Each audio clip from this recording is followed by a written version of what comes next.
बिस्मिल्लाहिर्रहमानिर्रहीम, अस्सलाम वालेकुम, वेलकम टू लिटरेचर ऑनलाइन। तो आज के टॉपिक है Christ hospital 5 and 30 years ago। हम लाइन नंबर 261 से स्टार्ट कर रहे हैं।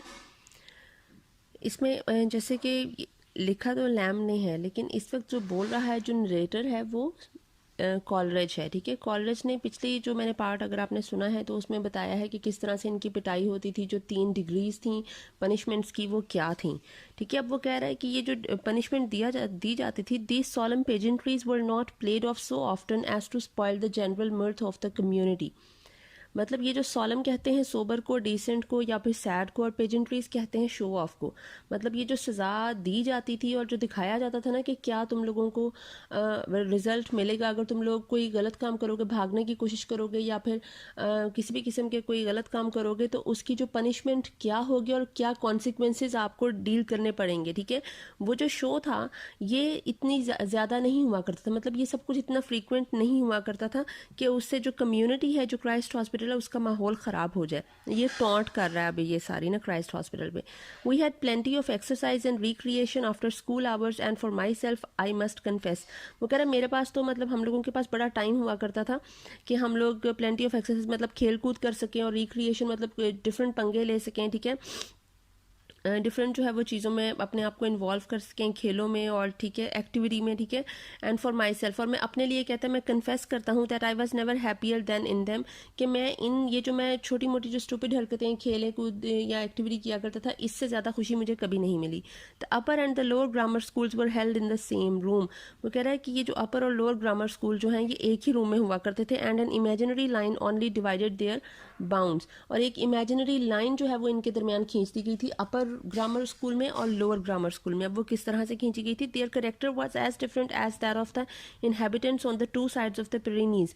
वो कह रहा है ये जो अपर ग्रामर स्कूल के जो लड़के थे और जो लोअर ग्रामर स्कूल के लड़के थे, इनमें इतना ज़्यादा ही फ़र्क था जितना पिरेनीज की 2 साइड पर रहने वाले लोगों में फ़र्क होता है। ठीक है, ये स्पेन और फ्रांस की बात कर रहा है। पिरेनीज जो थी वो एक माउंटेन थी जो कि डिवाइड करती थी स्पेन और फ्रांस को। तो स्पेन और फ्रांस के रहने वाले लोगों में जिस हद तक फ़र्क था, हमारे एक ही कमरे में बैठे हुए ये 2 किस्म के लड़के हुआ करते थे। ठीक है, ये क्यों हुआ करते थे? क्योंकि 2 अलग किस्म के टीचर्स थे इन लोगों के। The reverend James Boyer was the upper master. जो अपर मास्टर था उसका नाम था reverend James Boyer, but the reverend Matthew Field presided over that portion of the apartment of which I had the good fortune to be a member. और कह रहा है कि जिस अपार्टमेंट का मैं मेंबर था, जिस अपार्टमेंट में मेरा एडमिशन हुआ था, उसका जो टीचर था वो था रेवरेंड मैथ्यू फील्ड था। ठीक है, ये अच्छा बंदा था, लेकिन ये ज़्यादा ही अच्छा था। We lived a life as careless as birds. वो कहता है रेवरेंड मैथ्यू फील्ड के होते हुए हम लोगों ने तो ऐसी ज़िंदगी जी है जैसे एक केयरलेस बर्ड्स होते हैं जिस तरह। ठीक है, जहाँ चाहो उड़ जाओ। We talked and did just what we pleased. हम बोलते रहते थे, बातें करते रहते थे और करते वो थे जो हमारा दिल करता था। एंड नो बडी मोलेस्टेड अस, और कोई भी हमें मारता पीटता नहीं था। वी कैरिड एन एक्सीडेंस और ग्रामर फॉर फॉर्म। एक्सीडेंस कहेंगे एक ग्रामर बुक को, जो लोअर ग्रामर बुक थी। ठीक है, लोअर ग्रामर स्कूल की हमारे पास वो करती थी, और ग्रामर फॉर फॉर्म फॉर्मेलिटी के तौर पे हुआ करती थी वो। But for any trouble it gave us we might take 2 years in getting through the verbs deponent. वो कह रहा है हमें जो है वो 2 साल लगे उस ग्रामर को सीखने में, वो जो वो बुक थी, and another 2 in forgetting all that we had learned about them. और अगले 2 साल लगे वो सारा कुछ भुलाने में जो हमने सीखा था। मतलब उस टीचर ने कोई मेहनत नहीं की इन पे, तभी ये इतने खुश थे। ठीक है, there was now and then the formality of saying a lesson. वो कह रहा कभी कभी लेसन भी हो जाया करता था। There but if you did not learn it, a brush across the shoulders just enough to disturb a fly was the sole remonstrance. वो कह रहा लेकिन अगर तुम्हें लेसन नहीं याद, अव्वल तो लेसन ही कभी होना है, अगर तुम्हें वो नहीं याद, अगर तुमने नहीं पढ़ा हुआ, ठीक है, तो एक हल्का फुल्का सा जो है ना, वो जिस तरह ब्रश कहा गया यहाँ पे ब्लो को, जिस तरह एमी टीचर ने आके थपकी नहीं लगा देनी आराम से, अच्छे वाले टीचर है ना, कुछ भी नहीं कहेंगे, तो वह थपकी लगा देंगे आपके शोल्डर पे। वो थपकी इतनी के लिए काफ़ी होगी कि अगर कोई मक्खी बैठी है तो चलो उड़ जाएगी। मतलब इतने आराम से वो इन्हें मारा करता था, कोई सजा भी नहीं थी। विद द सोल रिमॉन्स्ट्रेंस, और यही उनकी सिर्फ एक पनिशमेंट हुआ करती थी वो लेसन याद ना करने की, जबकि वो जो अपर मास्टर था वो दुर्गत बना देता होना है। ठीक है, field never use the rod, वो कह रहा जो मैथ्यू फील्ड था, रेवरेंड मैथ्यू फील्ड, उसने कभी भी स्टिक यूज की ही नहीं थी हम पे. And in truth he wielded the cane with no great goodwill holding it like a dancer. वो कह रहा है कि वो बल्कि वो स्टिक पकड़ा भी ऐसे करता था जैसे डांसर्स वो किसी प्रॉप की तरह नहीं पकड़ रहे होते स्टिक को, तो उसने इतने प्यार से पकड़ी हुई होती थी. It looked in his hands rather like an emblem than an instrument of authority. वो कह रहा है उसके हाथ में तो स्टिक भी ऐसे लगती थी जैसे कोई सिंबल हो किसी चीज़ का, ठीक है, बजाय इसके कि वो एक अथॉरिटी की सिंबल लगती, जिस तरह मास्टर्स जो हैं, जो ये इनके प्रीस्ट वगैरह होते थे, इनके हाथ में स्टिक होती थी, तो वो डर लगता था बच्चों को देख के ना, मतलब उनको पता होता था कि पिटाई हो जानी, थोड़ा सा इधर से उधर हुआ नहीं तो पिटाई हो जाएगी, ठीक है. जो पीटी टीचर्स होते हैं स्कूल्स में, उनके हाथ में अमूमन स्टिक होती है, विसल होती है, ठीक है, वो विसल बजाते रहते हैं, जो इर्द गिर्द कोई उल्टा काम कर रहा था उसको लगाते हैं स्टिक, है ना. तो ये बेचारा जो रेवरेंड मैथ्यू फील्ड था वो कुछ भी नहीं करता था, उसके हाथ में स्टिक एक सिंबल, एम्बलम कहते हैं सिंबल को, ठीक है, एक सिंबल की तरह लगा करती थी. And an emblem too he was ashamed of, और वो भी ऐसा सिंबल जो उसके हाथ में पकड़ा दिया गया था, लेकिन उस बेचारे को उसको पकड़ते हुए भी शर्म आती थी क्योंकि उसे मार पिटाई अच्छी नहीं लगती थी, ठीक है. He was a good easy man, वो कह रहा है वो बड़ा अच्छा और ईजी किस्म का आदमी था. And did not care to ruffle his own peace, और उसे अपने पीस में अपना जो सुकून, उसने एक अपना जो एक अपने इर्द गिर्द जो एक सर्कल क्रिएट किया हुआ था, ठीक है, उसको उसमें डिस्टर्बेंस पसंद नहीं थी. नॉट पर have set any great consideration upon the value of juvenile time. Juvenile time जो है ये कहा गया बच्चों के लिए, मतलब उसको वो बच्चों का ये टाइम कितना कीमती था, उनको क्या चीज़ें चाहिए क्या नहीं, उनके लिए मतलब उनको ये लेसन याद होने चाहिए, उनको किन, मतलब वो अगर क्राइस्ट हॉस्पिटल में एडमिशन लिया है, माँ बाप ने भेजा ही है, तो कुछ ना कुछ पढ़ने के लिए भेजा होगा ना, तो उसका इससे कोई कंसिडरेशन नहीं थी, वो कोई कंसर्न नहीं था उसका इनसे. He came among us now and then, वो कभी कभी कहता हम में आ जाया करता था, but often stayed away whole days from us, लेकिन अक्सर तो वो दूर ही रहा करता था, मतलब वो हमारी शक्ल देखने आता ही नहीं था कि हम क्या कर रहे हैं, ठीक है. एंड वेन ही केम, और जब कभी आ ही जाता था, it made no difference to us, तो कहता उससे भी कोई फ़र्क नहीं पड़ता था क्योंकि उसने कौन सा पढ़ाना पढ़ाना होता था, एम ही शक्ल दिखाने आ जाता था, ठीक है, हाजिरी देने.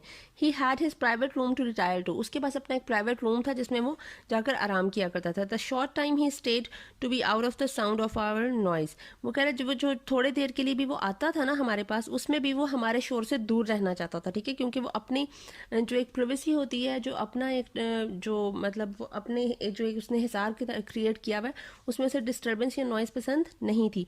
Our mirth and uproar went on, वो कह रहा है हमारी जो खुशी है और हमारी जो अप रोड कहते हैं, जो हमारा शोर है वो चलता ही रहता था. We had classics of our own without being beholden to insolent Greece and haughty Rome, वो कह रहा है हमारी अपनी ही क्लासिक्स थी, मतलब क्राइस्ट हॉस्पिटल में तो एंशियंट ग्रीक और रोमन बुक्स पढ़ाई जाती होंगी ना, वो कह रहा है हमें एंशियंट ग्रीक और रोमन बुक से कोई ताल्लुक नहीं था, हमने अपनी क्लासिक्स ढूंढी हुई थी जो हम पढ़ते थे, हमें किसी किस्म की कोई रिस्ट्रिक्शन नहीं थी कि तुम लोगों ने ये ग्रीक और रोमन बुक्स ही पढ़नी है. दैट पास्ट करंट अमंग अस, ठीक है, और यही हमें मतलब पाई जाती थी, मतलब हर बच्चा जो है वो इन्हीं को पढ़ा करता था. पास्ट करंट का मतलब है पॉपुलर थी हम में, मतलब ये लोअर ग्रामर स्कूल के बच्चों में पॉपुलर थी. Peter Wilkins, the adventures of the horn, captain Robert Boyle, the fortunate blue coat boy and the like वगैरह, इस किस्म की बुक्स हम पढ़ा करते थे. हमारा एंशियंट ग्रीक और रोमन बुक से कोई दूर दूर तक ताल्लुक नहीं. और we cultivated a turn for mechanic and scientific operations.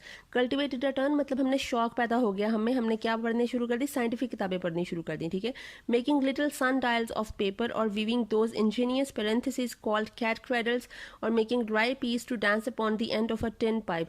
मतलब छोटे छोटे बच्चे जो शरारतें करते हैं, सन डायल्स बना दिए, ठीक है, उसके बाद धागे से जो है ये पेरेंथेसिस बना ली जिनको वो कैट क्रेडल्स कहते हैं, ठीक है, मतलब एक तरफ से एक ने पकड़ लेना, एक तरफ से एक ने पकड़ लेना है, वो धागा स्ट्रिंग से करना है, ठीक है, और इस तरह के हम खेलें खेला करते थे. और studying the art military over the laudable game French and English, और हम जो है वो आर्ट मिलिट्री जो है वो इस तरह की चीज़ें सीखा करते थे, ना कि ये लॉडेबल कहते हैं प्रेजवर्दी को, गेम फ्रेंच एंड इंग्लिश की जो ये game of tug of war थी, हम ये फ्रेंच मतलब फ्रेंच सीखनी लाजमी आनी चाहिए, फ्रेंच इज़ अ मस्ट, ठीक है, और इंग्लिश के जो एक्सेंट है वो किस तरह से होने चाहिए एंड ऑल दैट, हम लोगों को उनसे कोई ताल्लुक नहीं था, हम अपनी ही गेम्स खेला करते थे. And K100 other such devices to pass away the time.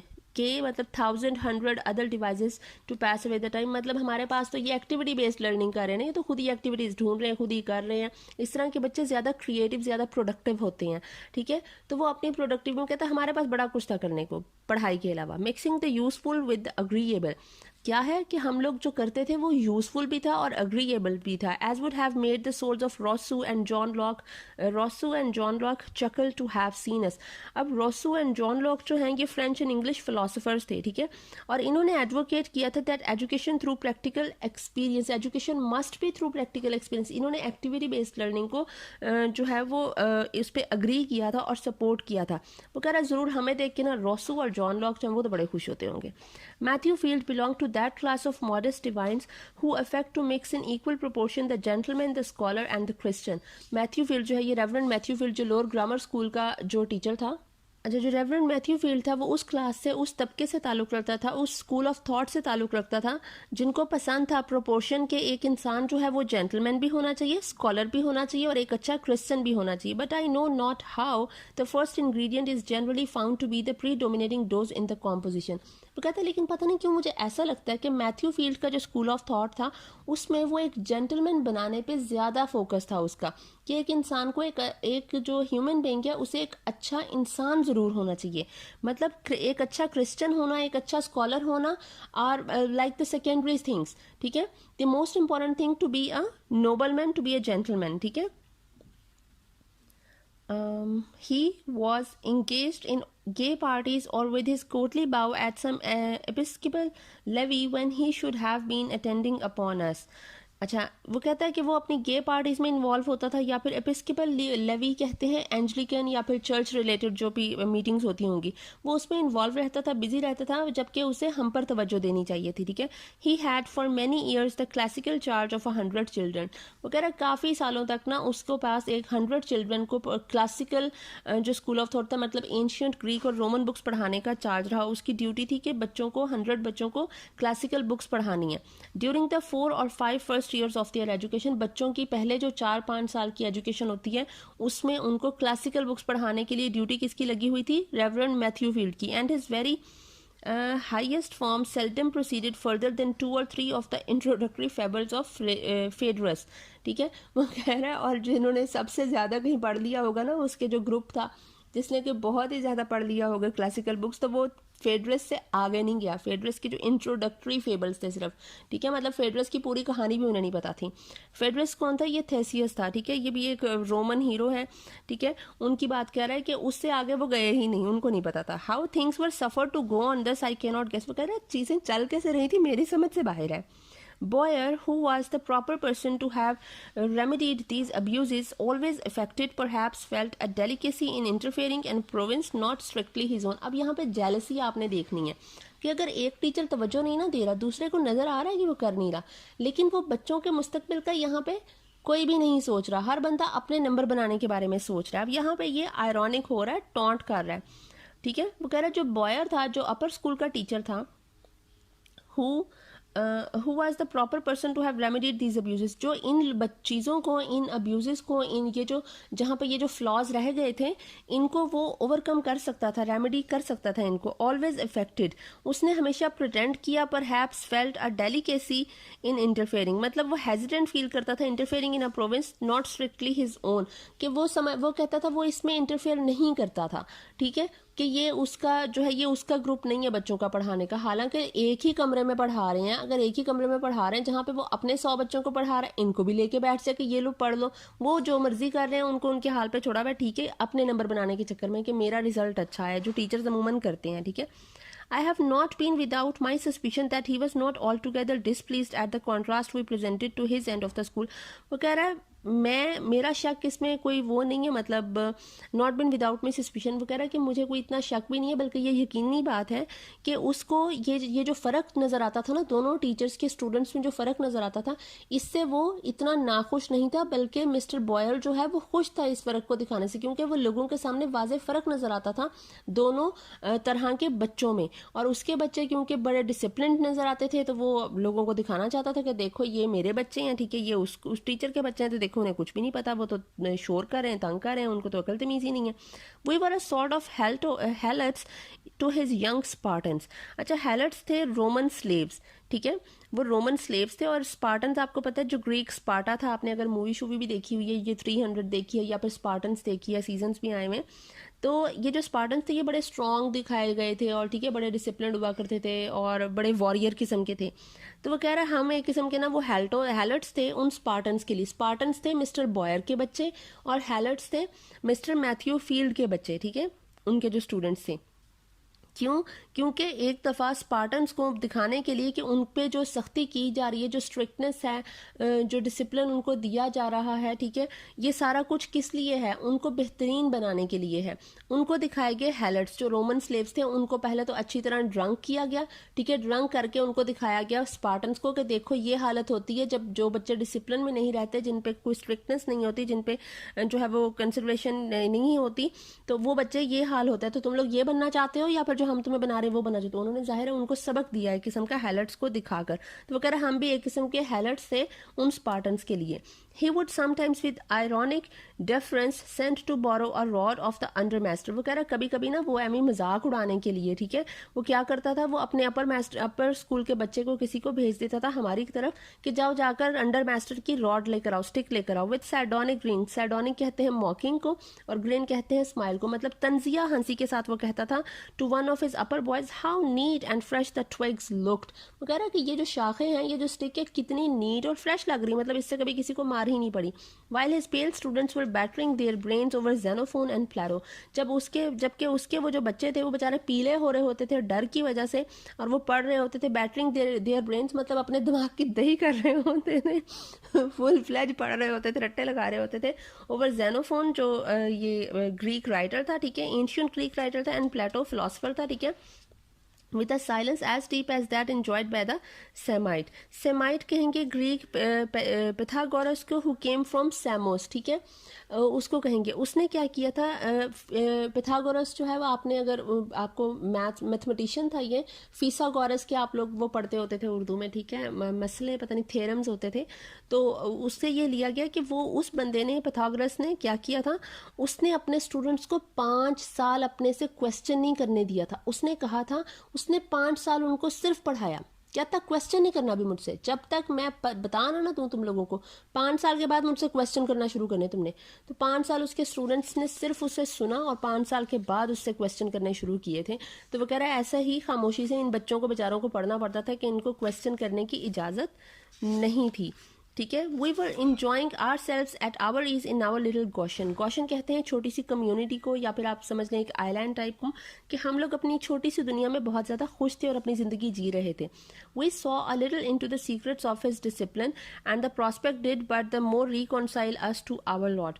वो कह रहे हैं हमने थोड़ा बहुत देखा, गौर किया, ऑब्जर्व किया, जो उसका डिसिप्लिन था, सीक्रेट्स थे उसके, वो किस तरह से अपने बच्चों को लेकर चलता था, उनकी क्या रूटीन थी, हमने उस पर गौर किया। बट द प्रोस्पेक्ट कहते हैं व्यू को, लेकिन जो हमें नजर आया उसके बाद हमने कहा हमारी अपनी दुनिया ही अच्छी है कि हम जैसे जी रहे ना आज़ाद परिंदे, तो हम वही अच्छे हैं। His thunders rolled in innocuous for us. Thunders उसके कहते हैं मतलब वो जो उनको डांटता था, स्कोल्ड करता था कभी कभी इनको कि जाओ जाकर बैठो, ये करो वो करो, तो वो हमारे लिए हार्मलेस थे। इनॉक्वस का कहते हैं हार्मलेस, बेजरर थे। हिज स्टॉर्म्स केम नियर, वो कह रहा उसके तूफान हमारे पास तो आए बट नेवर टच्ड अस, लेकिन उन्होंने हमें कभी कुछ कहा नहीं, क्योंकि वो इनको ठीक होने देना ही नहीं चाहता था ना। Contrary to Gideon's miracle, with all around were drenched, our fleece was dry। वो कह रहा है बिल्कुल वैसे ही जिस तरह गिडियंस का जो मिरेकल हुआ था, गिडियंस का मिरेकल कुछ इस तरह हुआ था, ये किसने बिब्लिकल इल्यूजन दिया, ठीक है, बाइबल से लिया है। Gideon was the leader of the Israelites, ठीक है, उसको दिखाया गया, अल्लाह ताला ने उसको अपना मिरेकल क्या दिखाया था कि एक जो फ्लीस थी, जो वूल थी ना, शीप की वूल थी, वो एक जगह पे पड़ी पड़ी, वो जो एक ड्यू थी उससे वो शबनम के कतरों से गीली होगी खुद ब खुद, जबकि उस वूल के इर्द गिर्द की सारी ज़मीन ड्राई थी, वो वूल खुद ब खुद गीली हो गई, ठीक है। तो वगैरह हमारा हिसाब कुछ ऐसा था कि हमारे इर्द गिर्द तो हर चीज़ जो है वो गीली थी, ठीक है, मतलब हर एक चीज़ को वो मिल रही थी, नर्चर वो हो रहे थे, उनको एक डिसिप्लिन मिल रहा था, उनको एक प्रॉपर जो है वो स्टडी मिल रही थी, एजुकेशन मिल रही थी, ठीक है, देवर नर्चरिंग, देवर लाइक वेट। लेकिन हम लोग क्या थे, हम लोग बेचारी खुश्क ज़मीन थे, ठीक है, बंजर। His boys turned out the better scholar, कहते हैं उसके बच्चे ज़रूर बेटर स्कॉलर बने। आई सस्पेक्ट, मुझे लगता है, I suspect have the advantage in temper, ठीक है। His pupils cannot speak of him without something of terror allying their gratitude। वो कह रहा लेकिन उसके जो बच्चे थे ना, उसके जो स्टूडेंट्स थे, वो उसके डर के बगैर बोल नहीं सकते थे, can not speak of him without something of terror. जब भी वो उसके अपने टीचर के बारे में बात करेंगे तो वो हमेशा डर के ही बात करेंगे, उनमें ग्रेटिट्यूड कम होगा और डर ज़्यादा होगा। The remembrance of Field comes back with all of the soothing images of indolence and summer slumbers and work like play and innocent idleness and Elysian exemptions and life itself a playing holiday. कहता है जबकि हम लोग अगर Matthew field की बात करेंगे तो हमारे दिल में तो मतलब खुशी से लड्डू फूटेंगे कि हमारा तो क्या टाइम गुजरा है, ठीक है। सूदिंग इमेजेस आएंगी बचपन की, समर स्लम्बर्स आएंगे, कहाँ हम गर्मियों में सोते रहे, ठीक है। हमारा जो काम हमने किया वो भी खेल की तरह किया, हमने मासूम जो अपनी हरकतें की, ठीक है। इलेजन कहते हैं, हेवनली को एग्जाम्पशंस कहते हैं, फ्रीडम को, हमें जो हेवनली फ्रीडम मिली हुई थी और हमारी जो लाइफ थी वो बिल्कुल एक प्लेइंग हॉलीडे की तरह की थी, ठीक है। Though sufficiently removed from the jurisdiction of Boyer, we were near enough, as I have said, to understand a little of his system. वो कह रहा है हम लोग बॉयर के जुरिस्डिक्शन में आते तो नहीं थे, क्योंकि ना उसने कभी हम पे तवज्जो दी, ना हमने कभी जहमत की तवज्जो लेने की, लेकिन हम लोग कहीं ना कहीं हम लोगों को पता था, understand a little of his system, हमें उसका सिस्टम कहीं ना कहीं पता था। ऑब्जर्व तो करते थे ना, क्योंकि क्या था, रूम एक ही था जिसमें ये लोग पढ़ रहे थे, ठीक है। वही occasionally heard sounds of the ululates and caught glances of Tyrannosaurus। अच्छा, वो कह रहा है कि हमें कभी कभी जो है वो साउंड आ जाया करते थे, ululates रॉड के, मतलब जब पिटाई हुआ करती थी, and caught glances of Tyrannosaurus। Tyrannosaurus कहते हैं हेल को, जब उनको डांट पड़ती थी, पनिशमेंट मिलती थी, तो हमें वो नज़र भी आ जाता था कि अब किसी को डांट पड़ रही है, अभी किसी का क्या हाल हो रहा है। Boyer was a rabid pedant. Rabid कहते हैं मैड को, ठीक है, वो एक क्रेजी पेडेंट था, ठीक है। पेरेंट कहते हैं जो बहुत ज़्यादा शो ऑफ करता है अपनी लर्निंग का, जिस तरह अगर कुछ पढ़ा हुआ है तो उस पढ़े हुए को शो ऑफ ही किया जाएगा, ठीक है। His English style was cramped to barbarism. Cramped to barbarism का मतलब है उसका जो इंग्लिश स्टाइल था वो बहुत ज़्यादा पॉम्पस था, बहुत ज़्यादा शोई था, मतलब अपने आप को लाइक सेल्फ प्रेजिंग करते रहना, अपने आप को बड़ी कोई चीज़ समझना, क्योंकि उसके मुकाबले में रेवरेंड मैथ्यू फील्ड था जो कि तवज्जो ही नहीं देता था, तो वो बॉयर को ज़्यादा मौका मिल जाता था अपनी झाड़ने का। His Easter anthems for his duty obliged him to those periodical flights were grading as crenal pipes। वो कह रहा है उसके जो ईस्टर एंथम्स है ना, मतलब वो बिब्लिकल जो रिलीजियस सॉन्ग्स गाया करता था, जो कि उसकी ड्यूटी थी कि उसने प्रैक्टिकल डेज में रेगुलर गाने हैं, वर ग्रेटिंग, वो हार्श हुआ करते थे, एज स्क्रैनल पाइप्स। स्क्रैनल कहते हैं थिन पाइप्स को, ठीक है, मतलब वो सुनने में अच्छे नहीं लगते थे, उसकी आवाज़ अच्छी नहीं थी, उसकी आवाज़ बहुत ज़्यादा हार्श थी, ठीक है। He would laugh A the heart and heartily, और वो कहते हैं वो बड़ा हंसा करता था बड़े दिल से, but then it must be at Flaccus quibble about Rex. अगर वो हंसता भी था तो वो हंसता किस बात पे था, फ्लैक्वेस कहते हैं होरेस की स्टोरी को, ठीक है, जो रोमन पोइट था होरेस, और क्वेबल कहते हैं पन को। रेक्स जो था वो एक किंग था, मतलब ये ग्रीक जो एंशियंट ग्रीक जो लिटरेचर था उसमें किसी किंग के साथ क्या हुआ, उस पर क्या पन यूज किया होरेस ने, उस पे पकड़ के हंस रहा होता था, मतलब बच्चों को क्या पता तुम किस बात पे हंस रहे हो।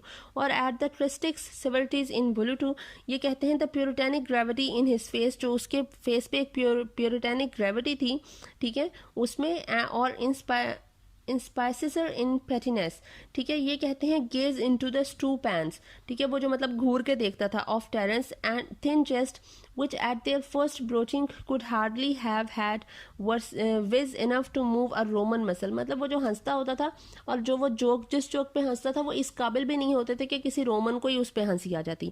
He had 2 wigs, उसके पास 2 wigs थी जो वो बालों में लगाता था, both pedantic, दोनों ही शोई किस्म की थी, but of different omen, लेकिन दोनों की इंडिकेशन जो थी, जो दोनों सिग्निफाई करती थी, वो अलग चीज़ें सिग्निफाई करती थी। अब किस तरह करेंगी, तब ये आपको ऑब्जेक्टिव के हिसाब से आपको तैयार करना पड़ेगा, ठीक है। ये जो 2 wigs थी वो किस हिसाब से सिंबलाइज कर रही थी, the one serene smiling fresh powdered betokening a mild day. एक जो थी जैसे जब उसका अच्छा मूड होता होगा तो तब वो विग पहनता था, वो बड़ी सीरीन थी, सोबर सी थी, स्माइलिंग थी, मतलब उसमें उसकी शक्ल थोड़ी सी अच्छी लगती होगी, ठीक है। बिटॉकनिंग का मतलब है सिग्निफाइंग, ठीक है, वो सिग्निफाई करती थी अ माइल्ड डे कि आज का दिन अच्छा गुजरेगा बच्चों का। The other and old discoloured, जो दूसरी थी वो बड़ी पुरानी सी डिस्कलर्ड सी थी, अनकेम्प्ड, अनकेम्प्ड का मतलब है अनटाइडी, मतलब साफ नहीं थी, गंदी सी थी। एंग्री कैक्सन, कैक्सन कहते हैं विग को, उस विग को देख के पता चल जाता था आज तो मूड खराब है, आज तो पिटाई होगी, ठीक है। Denoting frequent and bloody execution के उस विग को देख के पता चल जाता था कि आज तो पिटाई होनी है खूब, फ्रीक्वेंट एंड ब्लडी एग्जीक्यूशन, ठीक है। बीटिंग स्पैंकिंग होगी, फ्लॉगिंग होगी, विपिंग होगी, ठीक है। वो to the school when he made his morning appearance in his passy और पैशनेट वीक। वो कह रहा है, वो कहते हैं अफसोस होता था उस दिन स्कूल में, मतलब उस दिन स्कूल में एक डर की लहर दौड़ जाती थी जिस दिन वो अपनी वो वाली विग पहन के आ जाया करता था। नो कॉमेट एक्सपाउंडेड शोरर, ठीक है। Comets were considered to bring disaster, ठीक है। ये जो बॉयर था, जेम्स बॉयर था, हैड अ हैवी हैंड। वो कह रहा है इसका हाथ बड़ा भारी था। जिस तरह हम कहते हैं ना बच्चे के कोई मारता होता है, हम कहते हैं इसका हाथ बड़ा भारी है, तो मतलब बड़ी जोर से लगता होगा, ठीक है। I have known him double his knotty fist at a proper trembling child of the maternal milk hardly dry upon its lips. वो कह रहा है कि मैंने उसको, मुझे किस तरह से पता है कि उसका जाहिर है इन लोगों को कभी मार तो पड़ी नहीं, मार पड़ी होती तो सीधे हुए होते, ठीक है। कहता मुझे किस तरह पता चला कि उसका हाथ भारी है, क्योंकि उसने जो नॉटी फिस्ट थी, नॉटी कहेंगे हार्ड को, उसने हार्ड फिस्ट से मारा एक 2 साल के बच्चे को। तकरीबन जैसे मैटरनल मिल्क पे बच्चा जो है वो तकरीबन 2 साल का ही होता होगा ना, 2 साल का कांपता हुआ बच्चा है जिसको उसने मारा है, जिसके मुंह से अभी जो वो उसके जो मिल्क है वो ड्राई भी नहीं ली हुआ। With sirrah do you presume to set your wits at me. वो कह रहा है कि क्या तुम मुझसे, और ऊपर से उसने क्या कहा, सिरा इसका जो है ये फेवरेट डायलॉग होता था, ठीक है। जिस तरह अपने ये बहुत ज्यादा ये लफ्ज यूज करा करता था बॉयर सिरा, ठीक है, कि क्या तुम मुझसे आर्ग्यू करना चाहते थे, have you any wits to argue with me. आगे से कहते हैं 2 साल के बच्चे को मार के, nothing was more common than to see him make a headlong entry into the school. वो कह रहा है इतना ज्यादा कॉमन कोई चीज नहीं थी जैसे कि उसकी एक सडन एंट्री स्कूल में हुआ करती थी। हेडलॉन्ग कहेंगे सडन एंट्री को। School room from his inner recess, inner recess कहेंगे प्राइवेट रूम से वो अचानक ये जो है वो नमूदार हो जाया करता था, ठीक है। और लाइब्रेरी, कभी लाइब्रेरी से आ जाता था। And with turbulent eye singling out a lad roar out, और फिर अचानक से निकालता था किसी बच्चे को, अगर कोई लगता था एमी डर, अपना डर कायम रखने के लिए, ठीक है। एमी किसी बच्चे को निकाले तो roar out odds my life सिरा, ठीक है। हिज फेवरेट एजुरेशन, उसका जो फेवरेट डायलॉग था वो ये कहता था, odds my life sirrah, I have a great mind to whip you, कि आज तो तुम्हारी पिटाई का फुल मूड हो रहा है मेरा, ठीक है। Then with as sudden a retracing impulse fling back into his lair, और वो जिस तरह फिर अचानक से आया करता था, अचानक से वो दोबारा से अपने प्राइवेट रूम में चला जाया करता था। लेयर कहेंगे डेन को। And after a cooling lapse of some minutes, और कुछ देर उधर आराम करने के बाद, during which all but the culprit had totally forgotten the context, जिसमें बाकी सब तो भूल जाते थे कि वो आया था, गया था, क्या हुआ था, लेकिन वो जो जिस बेचारे को कहा के कहना तुम्हारी तो पिटाई होनी, उसकी तो जिंदगी हराम होगी ना, वो तो उतनी देर सुकून से नहीं बैठेगा, वो तो आकर वो तो डर में होगा कि अब आएगा तो अब पिटाई होगी, अब आएगा तो अब पिटाई होगी, ठीक है। तो उसकी बेचारे की हालत खराब हुई होती थी।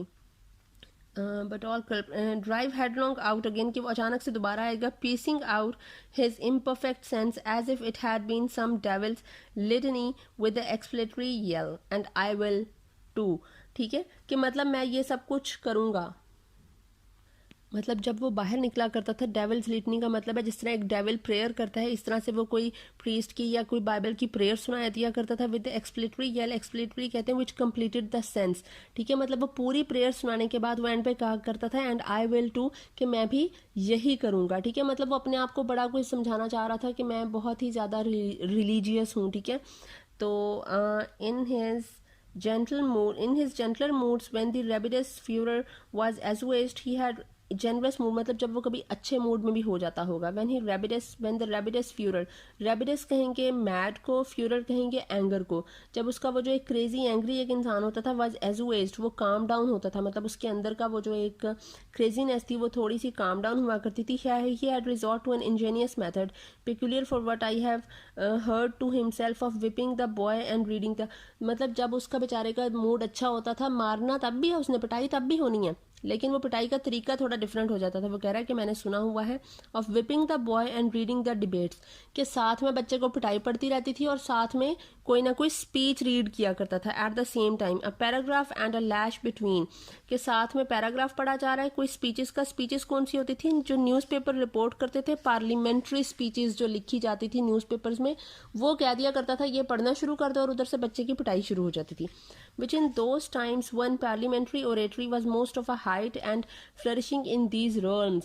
ये जब ग्रेट ब्रिटेन में ये जो पार्लियामेंट्री ओरेटरी स्पीचेस जो थी वो बड़ी पीक पे थी, मतलब लोग उन्हें सुना करते थे, बड़ा वो मतलब दिया जाता था कि क्या नए नए फैसले हुआ करते थे, नई नई बातें सामने आती थी, ठीक है, नए नए केसेस आ रहे होते थे। तो कह रहा उस जमाने में बड़ा इसका अरूज आया हुआ था ग्रेट ब्रिटेन में। रर्म्स कहेंगे ग्रेट ब्रिटेन को, ठीक है।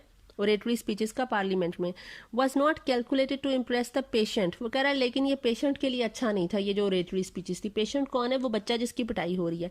With the veneration for the diffuser grace of rhetoric, क्योंकि जितनी लंबी होगी स्पीच उतनी देर उसको मार पड़ती रहेगी, ठीक है। General ब्यूरीज of fine speech making the boy were punished for a long time if the debates were long and the boys could not respect such speeches. क्योंकि जितनी लंबी स्पीच होगी उतनी देर बॉय को मार पड़ती रहनी है, अगर छोटी स्पीच होगी तो वो अच्छी बात है कि पिटाई कम होगी। तो इसलिए जो लड़के जो थे वो इन लंबी स्पीचेस के कहता, हम लोग मतलब जो न्यू जनरेशन थी, जो हमारी वाली जो एक जनरेशन थी, बच्चे थे, लंबी स्पीचेस से तो जान जाती थी कि ये लंबी तो हो ही ना, कि ये क्या बकवास किए जा रहे हैं, क्या एक ही बात किए जा रहे हैं, क्योंकि उतनी पिटाई लंबी हो जानी है, ठीक है। तो पिटाई का तरीका चेंज हो जाता था। तो नेक्स्ट पार्ट इंशाल्लाह लास्ट हम करेंगे नेक्स्ट वीडियो में। Thank you so much.